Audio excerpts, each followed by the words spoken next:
اور کھوپڑی میں بھی دو بھووں کے بیچ میں اگر آپ نے مس کیا بھی تو زیادہ سے زیادہ یہ ہوگا کہ آپ میں لگ جائے گی, ادھر لگ جائے گی. جتنا آپ کا پریسیشن کے ساتھ آپ اس کو ایم کرو گے اتنی پریسیشن کے ساتھ اگر اس میں وائلیشن بھی ہوگی تب بھی آپ اسٹرائک کر رہی ہوگی. انسانوں کو کنٹرول کرنے کا جو طریقہ دنیا میں وضع کیا گیا وہ فزیکل چیز آپ باندھ لو, لیکن وہ سوچتا تو رہے گا.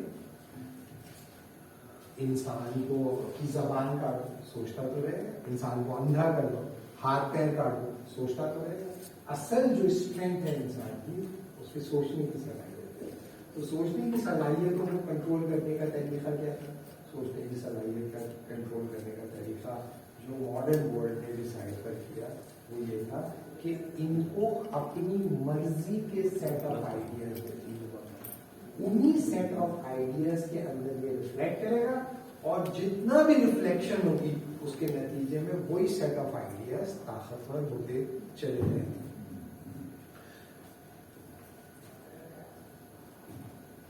یورپ میں ایک زمانے میں یہ سمجھا جاتا تھا کہ جو لوگ پاگل ہوتے ہیں تو چونکہ پاگلوں کی تعداد بہت کم ہوتی تھی یورپ میں ایک زمانے,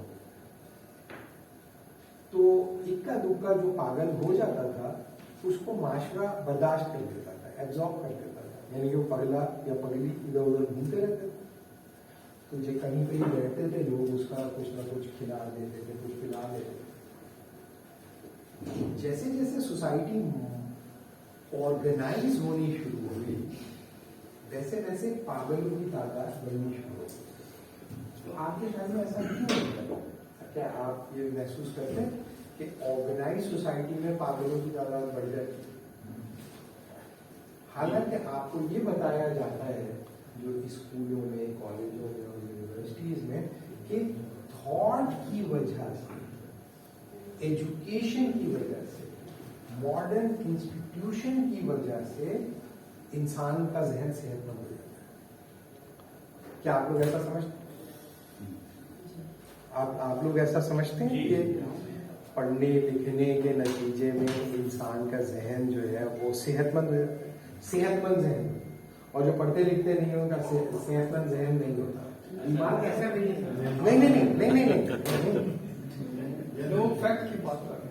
میں ایک جرنل جو لوگ بول رہے ہیں, آپ لوگ تو نہیں سمجھ رہے ہوں گے, لیکن عام طور پہ کیا ایسا کہا جاتا ہے کہ آرگنائز سوسائٹی ایک ڈسپلن سوسائٹی جو ہوتی ہے اس کے اندر لوگوں کا ذہن صحت مند ہوتا ہے. جب زیادہ تر لوگ صحت مند ذہن کے رہیں گے تو وہاں پہ کم پاگل ہوں گے اور کم پگلیاں ہوں گی, یہی ہے نا بھائی. اور جہاں پر آرگنائز نہیں ہوگی زندگی وہاں پر غیر صحت مند یا ایب نارمل ذہن زیادہ ہوں گے, اور ایب نارمل ذہن زیادہ جہاں پر ہوں گے وہاں پگلے اور پگلیاں زیادہ ہوں گے. لیکن ہسٹری آف میڈنس آپ کو یہ بتاتی ہے کہ ایسا نہیں ہے, ادر وے راؤنڈ ہے, الٹا ہے. یعنی کہ آپ میشیل فوکو کو پڑھیں میڈنس اینڈ سویلائزیشن, تو وہ یہ بتاتا ہے کہ جیسے جیسے ویسٹرن ورلڈ میں ماڈرنائزیشن ہوئی ویسے ویسے پاگلوں کی تعداد بھی بڑھنی شروع ہوئی. تو there is a direct relationship between madness and modernisation. حالانکہ اب ظاہر ہے کہ ہم پاکستان کے اندر بیٹھے ہیں اور پاکستان ایک پری ماڈرن ورلڈ کے اندر بیٹھ کے ہم پوسٹ ماڈرن تھنکر کو ڈسکس کرنا ظاہر ہے کہ کوئی بہت اچھی بات نہیں ہے, لیکن میں آپ کو صرف سمجھانے کے لیے بتا رہا ہوں. تو میڈنس اینڈ سویلائزیشن کے اندر بتاتا ہے کہ پہلے جو ہے نا ماڈرن جب سوسائٹی زیادہ آرگنائز نہیں ہوتی نا تو آپ کی جو تھاٹ پروسیس ہوتا ہے اس میں آپ بہت کچھ سوچ سکتے ہو. لیکن جب سوسائٹی آرگنائز ہو جاتی ہے تو آپ اگر اس آرگنائزیشن کے باہر سوچو گے تو آپ نارمل نہیں کنسیڈر کیے جاؤ گے. تو جتنی آرگنائز سوسائٹی ہوگی وہ ڈیسائڈ کرے گی کہ انسان کو ایسا سوچنا چاہیے, ایسے بیٹھنا چاہیے, ایسے اٹھنا چاہیے, یعنی کہ وہ ڈسپلن کرے گی. اور ڈسپلن جتنی زیادہ سوسائٹی ہوتی چلی جائے گی, وہ لوگ جو اس ڈسپلن کو اختیار کرنے پہ تیار نہیں ہے, وہ کہیں میں تو نہیں کروں گا اس طرح, میں تو ایسے نہیں بیٹھوں گا, میں تو ایسے نہیں کھڑا ہوں گا, تو وہ سوسائٹی کے اندر کیا کہلائیں گے؟ ایب نارمل کہلائیں گے. تو یورپ کے اندر کیا بتاتا ہے وہ کہ پہلے جو تھے کم آرگنائز تھی سوسائٹی, تو اس کا نتیجہ کیا تھا؟ کم ایب نارمیلٹیز ریفلیکٹ ہوتی, دیر سے ریفلیکٹ ہوتی. لوگ پوری پوری زندگی گزارتے تھے, بعد میں بدلتا میرا شوہر تو پاگل ہے, کیونکہ پگلا سروائیو کر جاتا تھا, پگلی سروائیو کر جائے. لوگ کہتے ہیں ارے بھائی تھوڑی جذباتی ہے, جذباتی نہیں, وہ پاگل تھی, لیکن اس کو جذباتی کہہ کے انہوں نے برداشت کر لیا. ایسے ہی ہوگا, ایسے ہی ہوتا ہے. کیوں؟ کیونکہ اسٹینڈرڈ آف نارمیلٹی جو تھے وہ اسٹیبلش نہیں ہوئے, وہ بیوروکریٹائز نہیں ہوئے تھے, وہ نیچرلائز نہیں ہوئے تھے, وہ انسٹیٹیوشنلائز نہیں ہوئے تھے, تو وہ ڈیٹیکٹ نہیں ہوتا تھا. صحیح. اس کے بعد جب سوسائٹی زیادہ آرگنائز ہوئی تو پگلے اور پگلیوں کی تعداد بڑھنی شروع ہو گئی. تو ان کے لیے پھر وہ کیا کرتے تھے؟ ان کو وہ کنٹری سائڈ پہ بھیجتے تھے, کیونکہ جو شہر ہوتے تھے وہ آرگنائز ہوتے تھے, ڈسپلن ہوتے تھے, وہاں